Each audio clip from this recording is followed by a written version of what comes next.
Padayon ang pagtapok-tapok sa mga Duterte supporters diha sa Liwasang Bonifacio. Ato karong kumustahon live ang atong through our mobile journal no nga si Ivan Tarinque. Ivan, kumusta dyan? Traffic ba? Chiki, nagtipon-tipon ng mga taga-suporta ni dating Pangulong Rodrigo Duterte at nakiisa sa iskinawang prayer rally caravan ngayong araw. Nagbitbit ng kulay berdeng ribbon, ang political color ni Vice President Sara Duterte at mga tarpaulin ng mga taga-suporta ni SPRRD na sumama sa caravan. Ilan sa mga tarpaulin na kasabit ay may mga mensaheng I stand with PRRD at Free PRRD. Ayon sa ilang dumalo, ito ay para ipahayag ang kanilang suporta kay Duterte na sumailalim sa pre-trial ng International Criminal Court kagabi.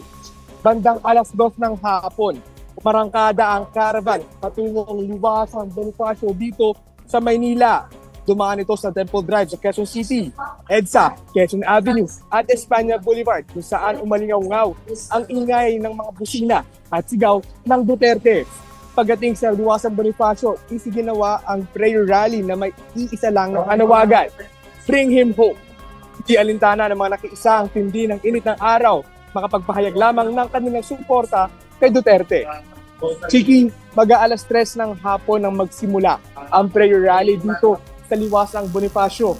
At hanggang ngayon ay patuloy pa rin na ginagawa ang prayer rally hanggang ngayon. Chiki.